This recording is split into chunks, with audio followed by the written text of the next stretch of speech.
Joining us, Democratic Congressman Keith Ellison of Minnesota. Good afternoon, sir.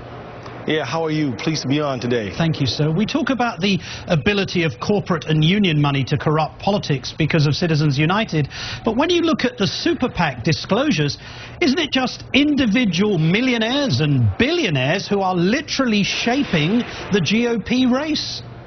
Without a doubt. I mean, outside money since 2008 has jumped 1,600%.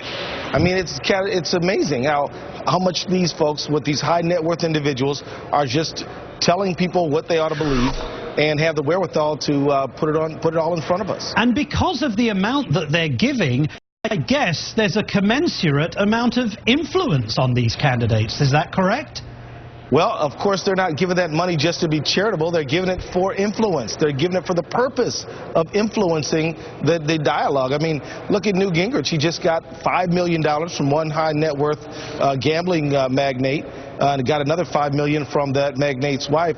I mean, do you think that gentleman is doing that just because he likes Newt so much? No, it is because he has a particular economic and worldview that he expects Newt to push. And I think he will not be disappointed by Newt. Yes, you're referring there to Sheldon Adelson. Over the last 2 quarters, Mitt's super PAC has gotten a total of $4 million from 2 obscure companies that share the same Provo, Utah address. I mean, isn't disclosure also as big a problem? You talk about Sheldon Adelson, but half of these people, we don't even know who they are. Yeah, I guess you can say that for Mr. Ellison. At least we know he's the one giving the money. Exactly. But in many cases, we have no idea who's doing it. That's why we've got to pass a law to disclose. And I challenge, Congress, the body I serve in, to pass a law where these givers are required to disclose their identity, where they get their money from, and so people can make an honest assessment of what their message really means and who it really serves. When you talk about the message, sir, it's an interesting statistic. In Florida, there were 13,000 negative ads run by Mitt Romney, 200 by Gingrich. Guess who won? Well, it's really no surprise, but I think we got to get corporate money out of politics altogether. I got a constitutional amendment I'm proposing that says that corporations are not people, money is not speech, and that Congress can regulate corporate speech. Right now, Citizens United is promising to be the foremost damaging thing to our democracy.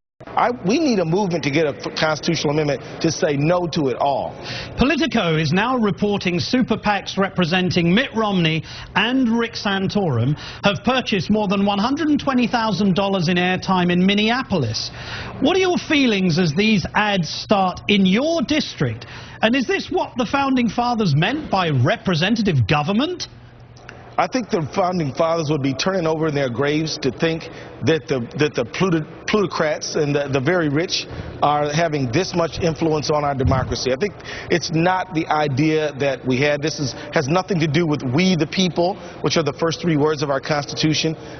This is not anything that any Democrat, small d, would have in mind, Republican or in the Democratic Party. It's a sham, and I think that people are going to rise up. That's why we need this constitutional amendment, and you can go to keithellison.org to check it out. I have done that, Mr. Ellison. Why, though, is there no broad political will to fix this? Because getting anything in this Congress is virtually impossible. Well, you know what? Let me tell you, Chris Van Hollen has a bill called the Disclose Act. We need to pass it.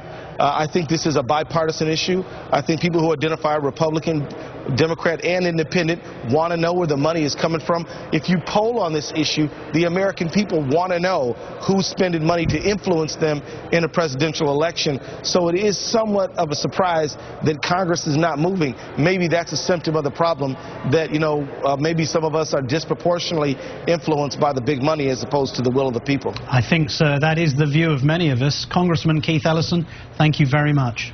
Thank you. And we'll be right back.